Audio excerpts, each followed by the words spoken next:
साहब ये साहूकार लक्ष्मण भी गट्टा बिरादरी से है और बड़े बड़े गट्टा रईस बिरादरी वालों को लोन देता है जो बैंक नहीं जाना चाहते। सर इस केस से जुड़े 2 लोगों ने लोन ले रखा है। पहला है सुजीत का भाई भूपेंद्र गट्टा, जिसने 4 साल पहले 15 लाख का लोन लिया था। और दूसरा ज्ञानी गट्टा, जिन्हें लोग सूबेदार भैया भी बोलते हैं। कितने का लोन लिया था? 25 लाख और सूद मिला के 35 के आसपास। तो इतना बड़ा कर्ज लिया किस लिए था? अब ये बात तो पता नहीं चल पाई साहब। तो ये दोनों लोन की इंस्टॉलमेंट टाइम से चुका पा रहे हैं? साहब ये भूपेंद्र गट्टा की एक भी किस्त मिस नहीं हुई, पर ये जो सूबेदार भैया हैं ज्ञानी गट्टा, इनका कुछ माजरा है। ये जो मेरी कोठी है काफी खस्ता हालत थी, इसके मरम्मत के लिए लोन लिया था मैंने लक्ष्मण से। आपके भाई सुजीत तो काफी पैसे वाले हैं, उनसे मदद क्यों नहीं ली? देखिए आप अभी तक आलोक का पता नहीं लगा पाए हैं और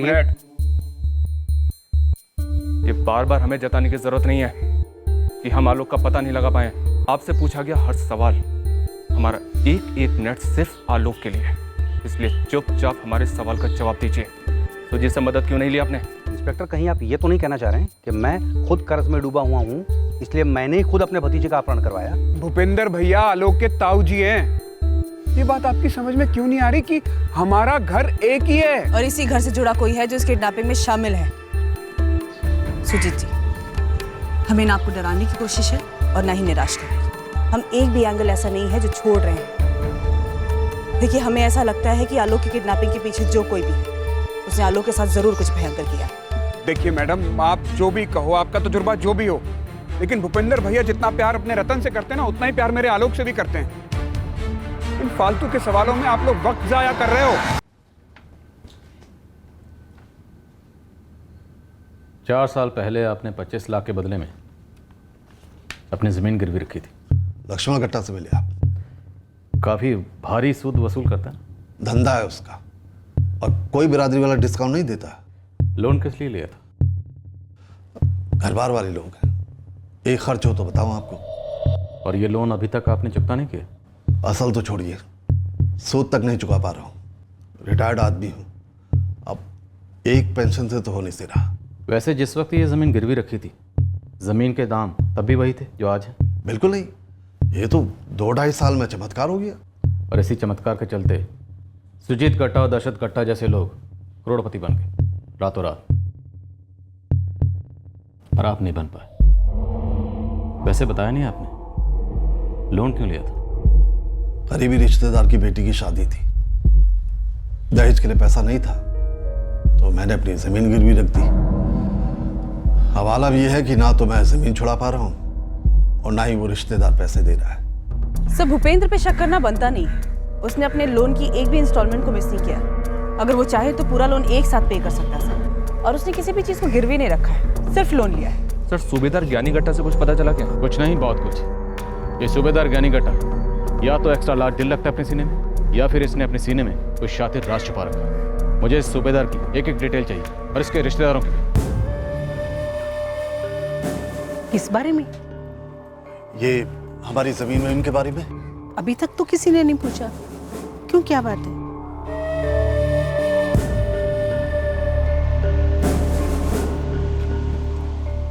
सुनो मीनाक्षी, अगर कोई तुमसे हमारी जमीन या कर्ज के बारे में कुछ भी पूछे, कहना तुम्हें कुछ नहीं मालूम।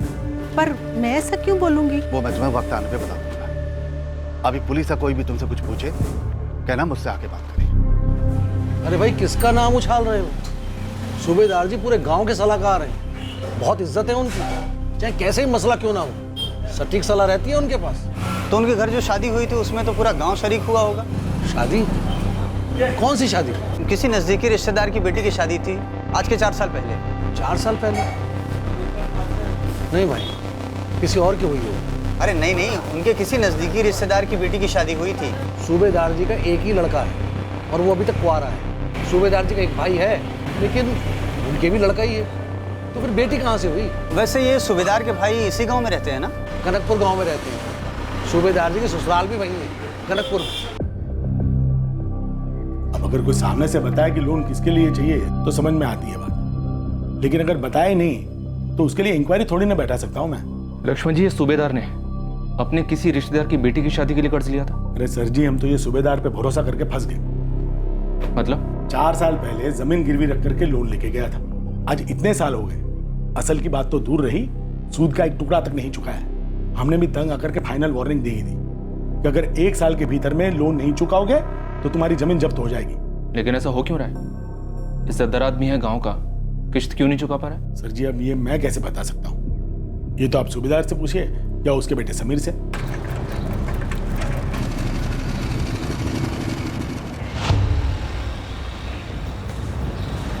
पिछले 5 सालों में इस सूबेदार के किसी भी रिश्तेदार की लड़की की शादी नहीं हुई। सूबेदार के भाई महादेव गट्टा के अलावा कोई और करीबी रिश्तेदार है सूबेदार का? नहीं, सूबेदार भैया के बड़े भाई महादेव भैया का एक लड़का है किशोर, और ये किशोर भी तो अभी कुमारा है, और अगर उसकी शादी भी हुई होती तो इतना खर्चा क्यों होता? लड़के वाले जो हैं। सूबेदार की पत्नी मीनाक्षी का मायका वहाँ कुछ ना, सूबेदार भैया के ससुराल में उनकी सास है गीता जी, अभिषेक और दीपक। ये दोनों सूबेदार भैया की पत्नी मीनाक्षी के छोटे भाई हैं। इन दोनों की शादी नहीं हुई है। अब इनके अलावा सूबेदार का कोई रिश्तेदार है तो मुझे पता नहीं, पर हाँ कनकपुर में तो कम से कम कोई नहीं।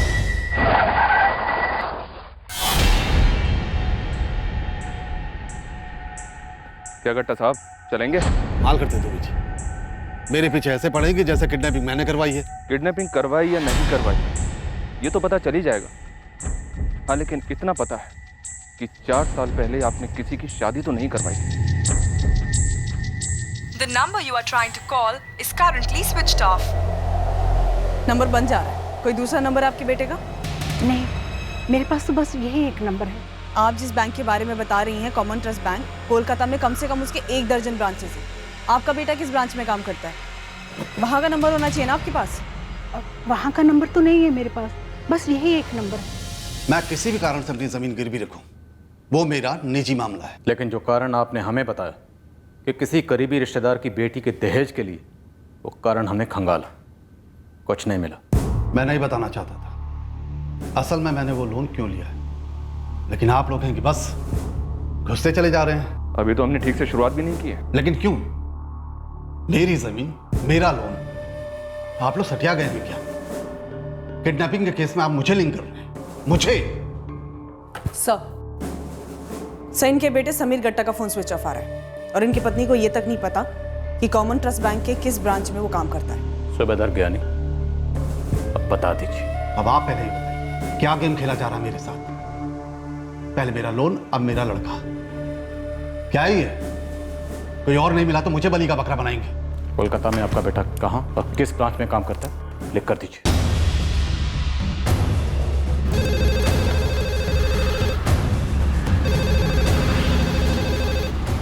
मैंने हमारे कोलकाता के सारे ब्रांचेस में इंक्वायरी भेजी थी इस समीर गट्टा के लिए। और आप कह रहे हैं कि समीर आपके किसी भी ब्रांच में काम नहीं कर रहा है? सिर्फ कोलकाता ही नहीं, बल्कि कॉमन ट्रस्ट बैंक के किसी भी ब्रांच में कोई भी समीर गट्टा एम्प्लॉयड नहीं है।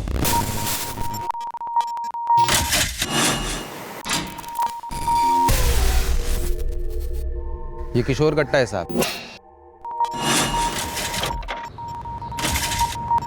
सूबेदार ज्ञानी गट्टा का भतीजा और महादेव गट्टा का बेटा है। ये भी कनकपुर में नहीं है, इसका फोन ऑफ आ रहा है। पिछले 1 हफ्ते से माँ बाप से कांटेक्ट भी बंद है साहब। ये अभिषेक गट्टा और उसका छोटा भाई दीपक गट्टा सेम स्टोरी है साहब, ये दोनों भी कनकपुर गांव से गायब हैं और फोन ऑफ आ रहा है। आपका खुद का बेटा समीर गट्टा और भाई का बेटा किशोर गट्टा और दोनों साले अभिषेक गट्टा और दीपक गट्टा, ये चारों इस वक्त कहाँ हैं?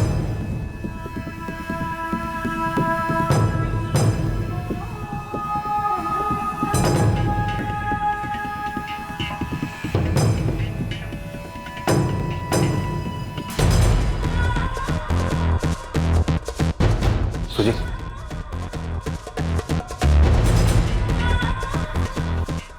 क्या बात है सूबेदार जी? क्या जानते हैं आप? सूबेदार जी? नामुमकिन। अरे सूबेदार भैया हर कदम पर हमारे साथ रहे हैं। तभी तो भूपेंद्र जी आपके और हमारे हर एक कदम से वाकिफ था वो।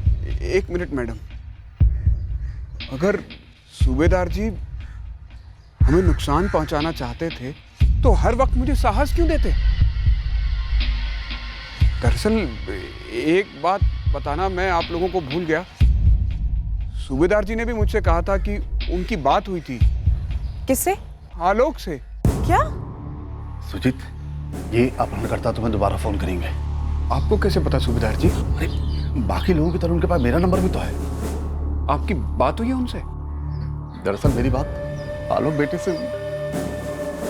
आलोक से बात हुई? कहाँ है वो? कैसा है? क्या क्या क्या बोला? क्या? शांत शांत रहो। मुझे नहीं मालूम वो कहाँ है। बहुत तकलीफ में था। उसने सिर्फ मुझसे इतना कहा कि पापा को बोलो मुझे छुड़ा लो। छुड़ा लूंगा मैं तो जरूर छुड़ा लूंगा उसको। लेकिन कैसे? बताओ ना, कैसे छुड़ाओगे उसे? पैसे देकर। पैसे तो अंदर रेडी रखे हैं। अब पुलिस भी तो हरदम रेडी रहती है। उनका कोई जासूस जरूर है जो हमारी सारी खबर किडनैपर्स को देता है। क्या क्या क्या करें सूबेदार जी? कल जब किडनैपर्स का फोन आए तो उनको बोलो इस बार पुलिस साथ नहीं होगी, और सच में पुलिस साथ में नहीं होनी चाहिए। हम सबको मिलकर उनसे कहना होगा कि आप लोग पीछे हटिए। ऐसा ही करेंगे। ये पुलिस वाले ना किसी के नहीं होते। ये हमारे दर्द को कहाँ समझेंगे? जी, काश आपने बात हमें पहले बताई होती तो आलोक इस वक्त आप लोगों के साथ होता, वो सारा गिरोह जेल के अंदर। ये सभी मुल्तानगढ़ में है। ये चारों मुल्तानगढ़ में जहाँ भी है ना, वहाँ आप हमें लेके जाओगे अभी इसी वक्त।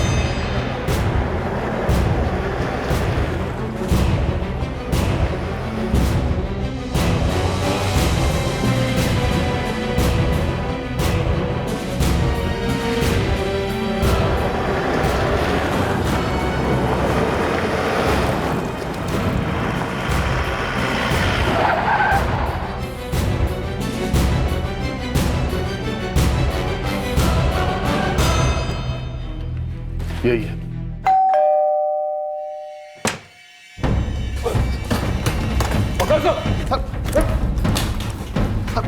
सभी चल।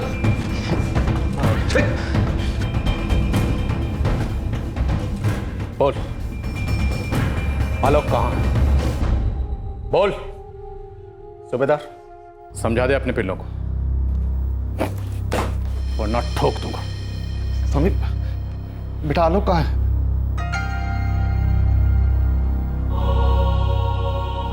बोल, आलोक कहाँ है? वो आलोक भाग गया। भाग गया? कब? आज एक बार बात है। तेरी माँ। ए समीर, बता ना। सर, पापा वो सच में भाग गया। वो सर, सारी प्लानिंग उसी की थी सर। वो एंड मौके पे हमें चकमा देके भाग गया सर। लेके जाओ सबको, लेके जाओ।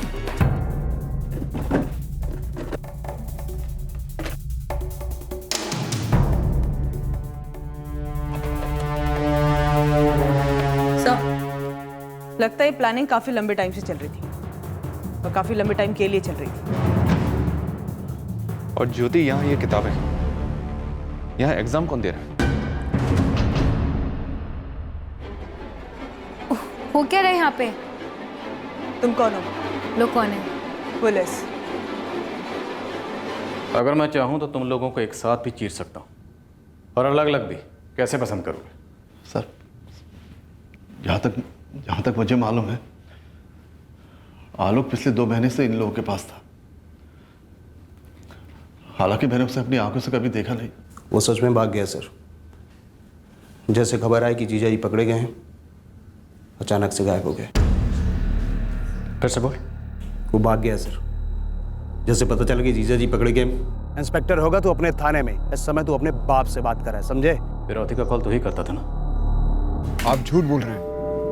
हमारा आलोक खुद ऐसी प्लानिंग कभी नहीं कर सकता। सुजीत जी, वो लोग कितना झूठ बोल रहे हैं। आलोक की किडनैपिंग कितनी सच है ये तो पता लगाएंगे हम।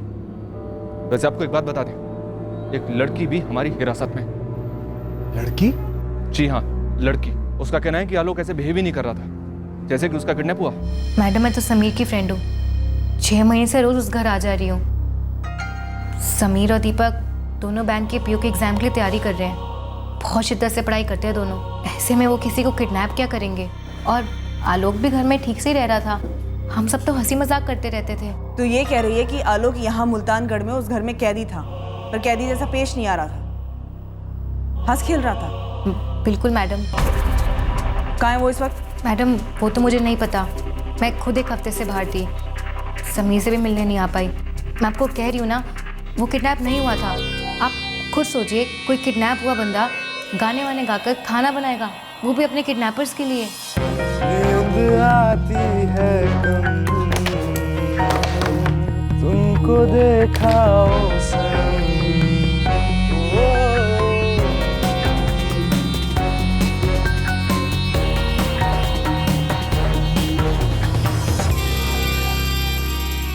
मैडम, एक बार भी आलोक ने मेरे सामने जिक्र नहीं किया कि वो किडनैप हुआ है।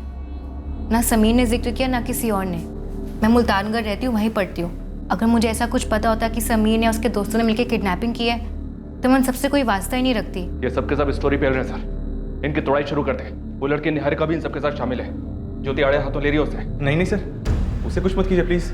उसे सब के बारे में कुछ नहीं मालूम है। वो इनोसेंट है सर। बोल बेटा समीर, कौन इन्वॉल्व था और कौन इनोसेंट? आलोक कहाँ है?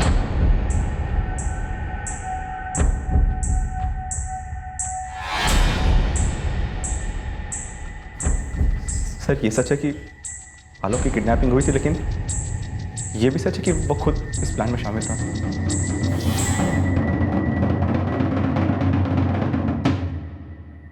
तो इस दीपक से डरेगा ना तो मरेगा, और साथ में तेरी गर्लफ्रेंड निहारिका भी मरेगी।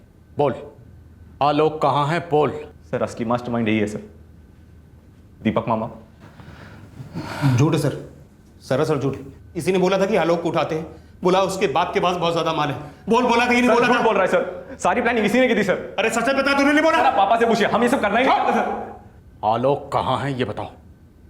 आलोक कहाँ है? बोलो बोलो। सर वो मर गया सर।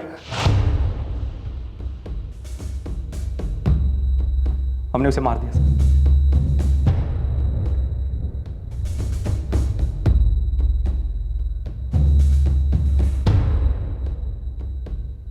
अभी कुछ देर पहले कह रहे थे कि भाग गया, अभी कह रहे हो कि मार डाला।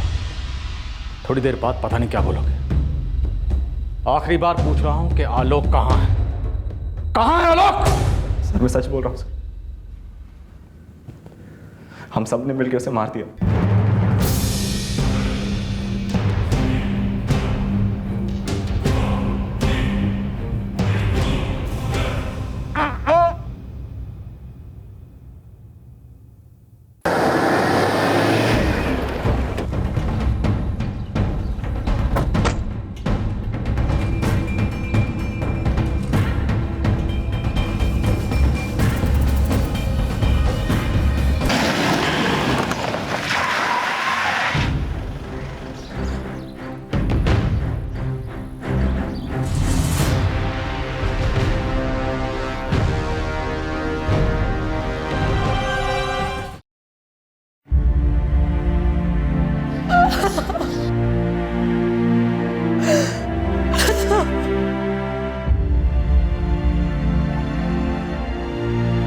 सुजीत, पुलिस ने शनाख्त के लिए बुलाया है। कह रहे हैं कि लाश अपने आलोक की है।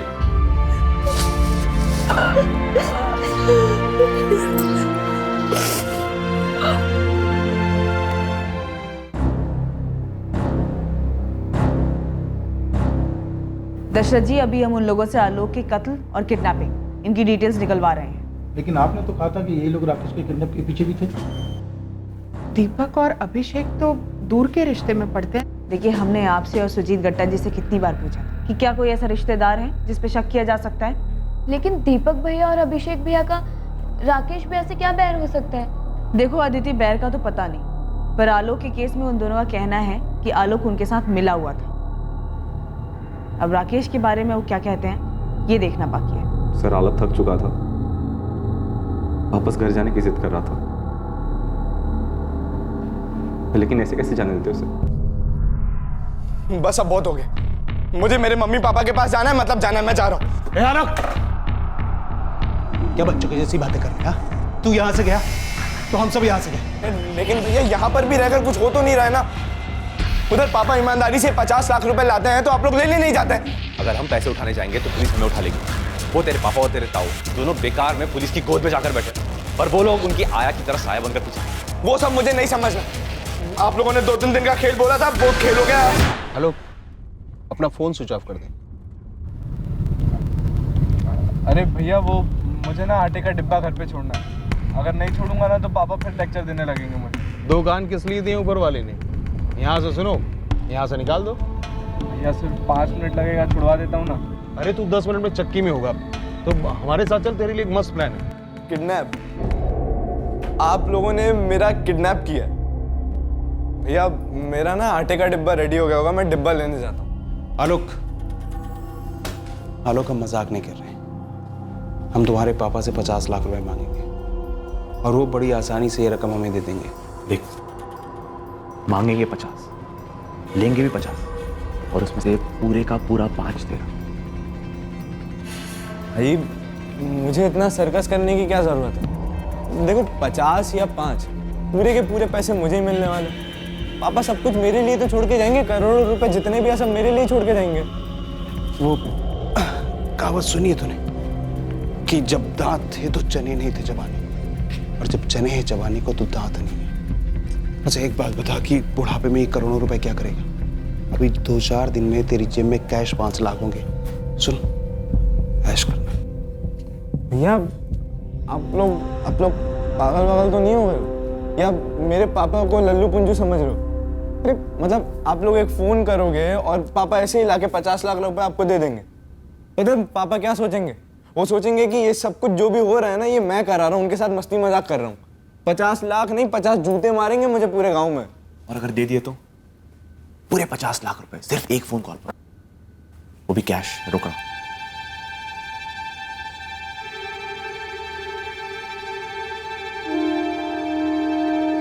अरे बस करो यार मामा, कहने सुनने में सब बहुत आसान लग रहा है, लेकिन कोई ऐसे ही इतनी बड़ी रकम बतौर फिरौती के दे देगा? पुलिस के पास नहीं जाएगा?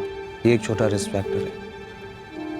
पुलिस, हमने किडनैपिंग केस की इंडस्ट्री में बहुत सारे केसेस स्टडी किए। एक एक केस की बाल की खाल की हमने। और ये हमने है कौन? किशोर, अभिषेक, दोनों मेरे साथ हैं। टीम है अपनी। मामा लगता है टीवी पर रात में क्राइम पेट्रोल को ज्यादा ही देख रहे हैं। हाँ, वो भी हमारा स्टडी मटेरियल है। तो फिर शायद कभी पूरा एपिसोड नहीं देखा। एक भी ऐसा केस बता दो जहाँ पे क्राइम को सक्सेस मिले। देखा नहीं लास्ट में क्या होता है?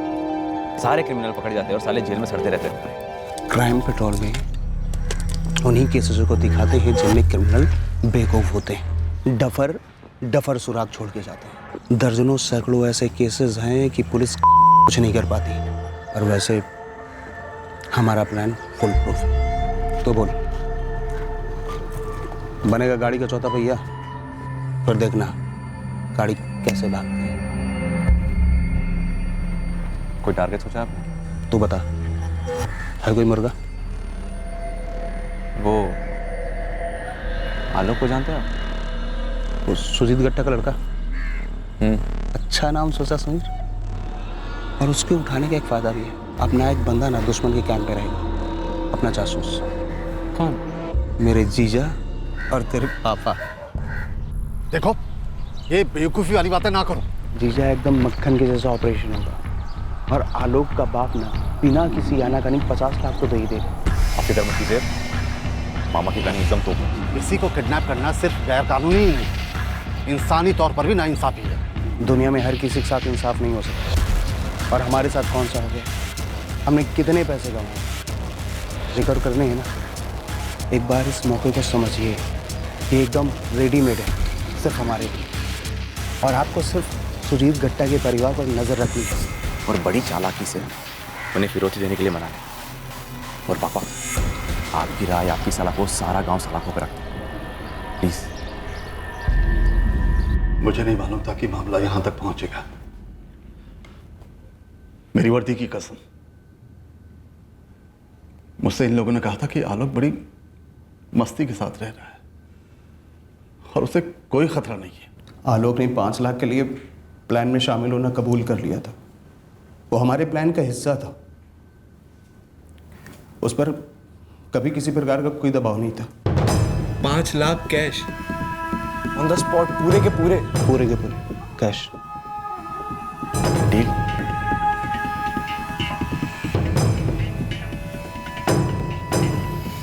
डील। और ये निहारिका, इसका इस गैंग में क्या रोल था? कोई रोल नहीं था सर। उसे तो पता तक नहीं था कि आलोक किडनैप। वो तो उसके साथ बस फ्रेंडली थी। फ्रेंडली मतलब? आलोक को अपनी खूबसूरती से रिझा रही थी? बात कितनी आगे बढ़ी थी? सर वो मेरी गर्लफ्रेंड है, वो ऐसी कोई घटिया हरकत नहीं करी थी और ना ही मैं ऐसा कुछ करने का सोच रहा था। सर, आलोक को निहारिका को देखकर उससे मिलकर अच्छा लगता था, इसीलिए समीर उसे बार बार वहाँ बुलाता था। मतलब जब आलोक तुम लोगों के प्लान से थक गया, जब निहारिका से उसका मन ऊब गया, तो तुम लोगों ने उसको पीटा। उसे जाने देते तो हमारा भांडा फोड़ देता। मैं जा रहा हूँ यहाँ से। तुम कहीं नहीं जाए, चल यहीं बैठ। भैया आप लोग भी कहीं नहीं जाते और मुझे भी कहीं नहीं जाने देते। अबे मैं जा रहा हूँ। रोक मत मुझे, मैं जोर जोर से चिल्ला दूंगा।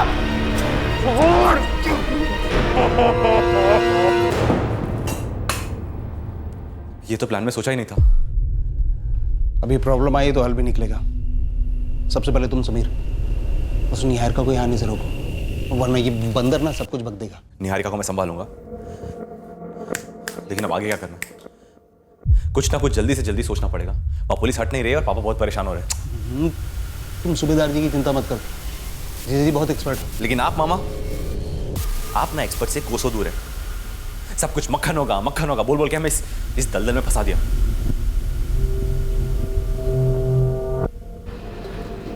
मामा पानी सर के ऊपर चढ़ने पर पापा ने जो जमीन गिरवी रखी थी, इस बात की इंक्वायरी कर रही पुलिस लक्ष्मण माता साहब। पुलिस वाले को कुछ पता तो नहीं लगा है ना? पापा 100% श्योर तो नहीं है, लेकिन वो कह रहे हैं कि पुलिस वालों के बीच जरूर कुछ ना कुछ पकड़ा है। और अगर जीजा जी ढीले पड़ गए ना, तो हम सबकी खटिया खड़ी समझो। अब बताएंगे भी क्या करना है आगे? क्या हुआ आपके रिसर्च और केस स्टडी का? जरा हम भी तो सुने, बताओ जरा, ऐसा कौन सा केस था जिसमें पुलिस कुछ नहीं कर पाई और मुजरिम हाथ मार गया? बोल दीपक गट्टा, कौन सा केस था? तू बोल। राकेश गट्टा का केस था। उस केस के बारे में मुझे कुछ नहीं मालूम सर, मैं इन्वॉल्व नहीं था। तू भी इन्वॉल्व नहीं था? दीपक गट्टा, राकेश गट्टा ने खुद अपनी किडनैपिंग करवाई, फिरौती के लिए कॉल किया और हवा हो गया। सर राकेश के केस में मैं भी इन्वॉल्व नहीं था सर। ये मेरा भाई दीपक और किशोर, इन दोनों ने कांड किया था सर। क्या कहा उन लोगों ने? कहाँ है राकेश? दशरथ जी, इस वक्त दावे के साथ तो हम नहीं कह सकते, पर वो लोग कह रहे हैं कि राकेश ने भी आलोक की तरह फिरौती में हिस्से के लिए हाँ कहा था। नहीं, झूठ बोल रहे हैं वो लोग। इन दोनों केसेस में मिलाकर इतने झूठ बोले गए हैं, इतने झूठ बोले गए ना, कि अब अगर कोई सच बोलता है तो हमें यकीन नहीं होता, और अगर कोई झूठ बोलता है तो भी हमें यकीन नहीं होता।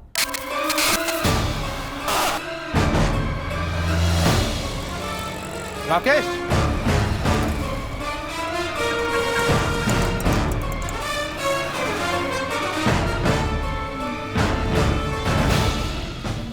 अरे दीपक भैया फोन क्यों ले रहे हो? अरे ताकि कोई डिस्टर्ब ना करे। सब पार्टी करने वाले हैं, फुल ऑन पूरी रात। फोन का क्या करेगा? अच्छा वैसे हम जाता रहे, उतना ही बता दो। सरप्राइज है, पर यकीन मान सुनकर हिल जाएगा। तो इन शॉर्ट तुम्हारा केस स्टडी का केस भी तुम्हारा ही केस है, प्रैक्टिकल वाला, राकेश गट्टा किडनैपिंग। इसमें बात आगे बढ़ी नहीं और मामला ठंडा पड़ गया। दशरथ से तुम लोगों ने मांगा 75 लाख और सुजीत से 50 लाख। ये रकम क्यों चाहिए थी? ज्ञानी सूबेदार की ज़मीन जो गिरवी पड़ी थी उसे छुड़ाने के लिए? क्या इन दोनों किडनैपिंग का मास्टरमाइंड ज्ञानी सूबेदार है, या वो एक्टिंग कर रहे हैं कि वो कुछ नहीं जानते? वो महज आलोक किडनैपिंग केस का एक इन्फॉर्मर है। नहीं सर, मेरे पापा इस सब में इन्वॉल्व नहीं थे, वो तो पहले से ही मना कर रहे थे सर। तुम सब भी तो मना ही कर रहे थे ना, है ना? राकेश गट्टा और आलोक गट्टा ने जिद की कि हमें किडनैप कर लो और तुम लोगों को किडनैपर बना दिया। बोलो, इस किडनैपिंग का मकसद क्या था और तुम लोगों को इतने पैसे की क्या ज़रूरत थी और तुम लोग इतने बेचैन क्यों हो रहे थे? मुझे पता था कि राकेश अगवा हुआ है, सभी को पता था, लेकिन ये बिल्कुल पता नहीं था कि इस मामले में मेरा साला दीपक भी इन्वॉल्व है। दीपक इन्वॉल्व क्यों था? हम दोनों की हालत बहुत खस्ता थी, बहुत बुरी। दोनों के बहुत सारे पैसे डूबे हुए थे। कहाँ? सरकारी नौकरियां पाने की कोशिश में। लेकिन तेरा ये बलराम बताए तो, कौन से डिपार्टमेंट में नौकरी का वादा कर रहा है वो? अब क्या फर्क पड़ता है जीजा जी, सरकारी नौकरी है, डिपार्टमेंट कोई भी हो, बंदे को एक तनख्वाह गवर्नमेंट देगी और दूसरा वो खुद कमा लेगा। वैसे बलराम बोल रहा था कि खुद के कमाने के चांसेस ज़्यादा हैं। अरे यार दीपक, तुम तो ये वाला एग्जाम भी फेल हो गए। अब इसके अलावा कोई दूसरा चॉइस तो है भी नहीं। और वैसे भी विकलांग हो तो एडमिन के अलावा कहीं अप्लाई भी नहीं कर सकते। कहीं तो जैक लगा दूं। अरे भैया, अपना काम ऐसा वैसा नहीं है कि किसी बड़े बाबू या मंत्री वंत्री से फ़ोन लगवा दिया। बड़ा लंबा चौड़ा काम है। सरकारी नौकरी के लिए ना एग्ज़ाम पेपर लीक करवाना, किसी सही बंदे से उसे लिखवाना, जमा करना, सिस्टम को पूरा ऊपर से नीचे ऑयलिंग करना, पैसा खिलाना पड़ता है, तब जाके मुंह बंद होता है। कितना? अब वो तो मैं नहीं बता सकता, पर इतना ज़रूर कहूँगा कि अच्छों का तेल निकल जाता है इतने पैसे जुटाने में। भैया, मैं तो पूरा एडवांस लेता हूँ। हाँ, इतनी गारंटी ज़रूर देता हूँ कि एक बार नौकरी लग गई ना तो दूसरी तनख्वाह में पूरी ज़िंदगी कट जाएगी। तुम जितना दोगे उतनी तगड़ी नौकरी मिलेगी। 25 लाख आए कहाँ से तुम्हारे पास? अम्मा और अभिषेक से बात करके अपनी ज़मीन बेच दी और पैसे दे दिए बलराम को। 3 महीने बाद पोस्टिंग आएगी ऑफिसर की।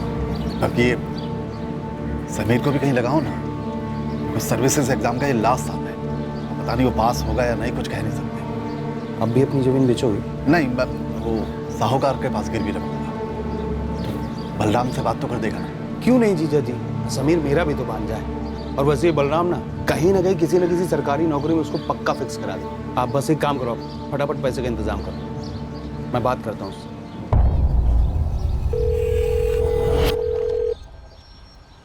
मामा क्या हुआ? फोन नहीं उठाया क्या? साला ये मिशन कहाँ गायब हो गया? 2 हफ्ते पहले बोल रहा था कि सामने से फोन करेगा। अब देखो रिंग जा रही, फोन ही नहीं उठा रहा। अरे कहाँ हो यार बलराम, फोन ही नहीं उठा रहे हो? अरे मैं काम के बीच हूँ यार, बेवक्त फ़ोन पे फ़ोन किए जा रहे हो, कैसे उठाऊं? हमें अब तक ड्यूटी ज्वाइन कर लेनी चाहिए थी और हमारी पहली तनख्वाह भी आ जानी चाहिए थी। यानी प्लान चेंज हो गया है। क्या मतलब? वो दोनों नौकरियां थी ना, तुम्हारी और तुम्हारे वो भांजे समीर की, बड़े साहब ने किसी और को दे दी। क्या? क्यों? अरे उन्होंने 35 पकड़ा दिए, और क्यों? तो अब हमारा क्या? देखो भैया, मार्केट में आग लगी पड़ी है, 45 दे के बुझा दो। देखो भैया, मजाक मत करो। मैंने अपनी जमीन बेची है और समीर के पिता ने गिरवी रखी है। अब हमारे पास और पैसे नहीं है। तो क्या करूं? भूल जाओ सरकारी नौकरी। हम किसी और एजेंट से बात करेंगे। तुम आज का आज हमारा पैसा वापस दो। वो तो ऑलरेडी सिस्टम में इंटर हो चुके हैं, वो कैसे लौटा दूं? देखो भैया, मजाक मत करो है, वैसे हमारा मूड ऑफ है, हमें आज ही पैसा वापस चाहिए। सरकारी अफसर बनना है ना, 20-20 और खड़े कर दो। जितना दिए हो ना, इतने में लोअर डिवीजन क्लर्क भी नहीं बनोगे। वैकेंसी आएगी तो मैं तुम्हें फोन करूंगा। खामखा फोन करके डिस्टर्ब मत करना, उठाऊंगा नहीं। पल्ले पड़ रही है बात? चूना लगा दिया बलराम ने। चूना नहीं, तेजाब फेंक दिया।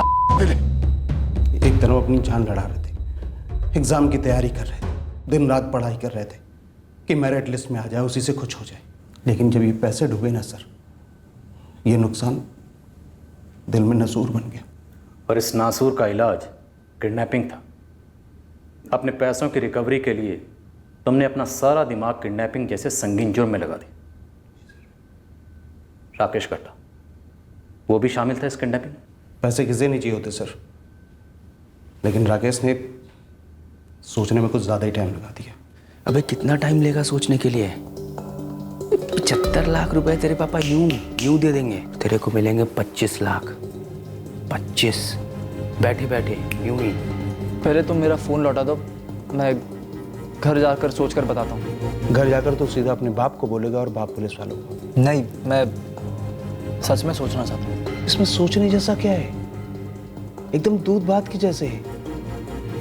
देख, हम फिरौती मांगेंगे, वो देंगे, हम उठा लेंगे, इसके बाद हम सब अपना अपना हिस्सा ले लेंगे और फिर हवा हो लेंगे।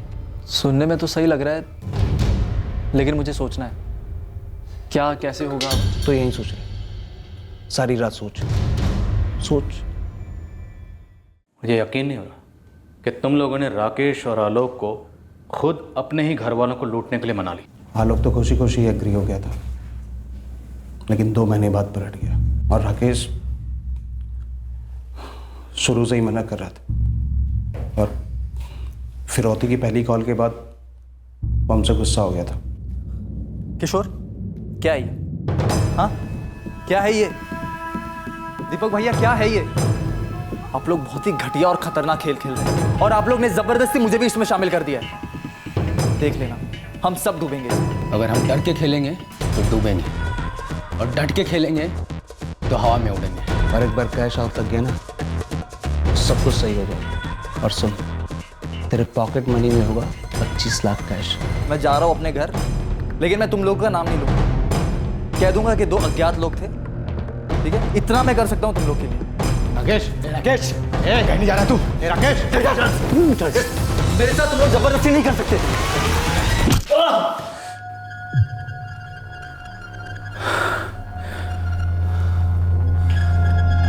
सांसें चल रही है। जब तक इसकी सांसें चलेंगी ना, तब तक हमारे लिए खतरा बना रहेगा। क्या बोल रहे हो? वही जो तू समझ रहे। अगर राकेश जिंदा रहा तो हमारी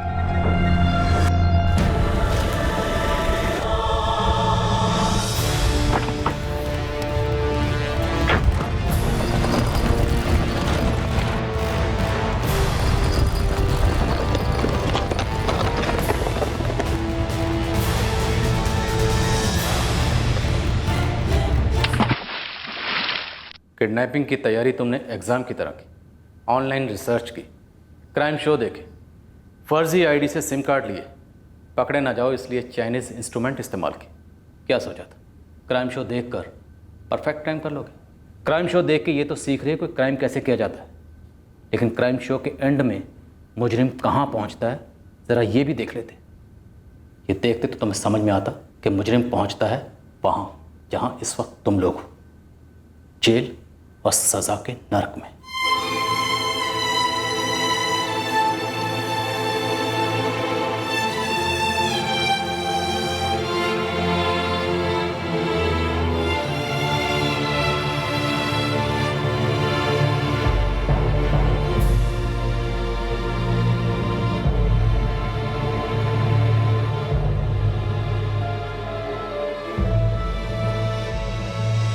डाइवर्स लगातार 4 दिन से खोज रहे, पर वो सूट के साथ नहीं लगा जिसमें राकेश की बॉडी थी।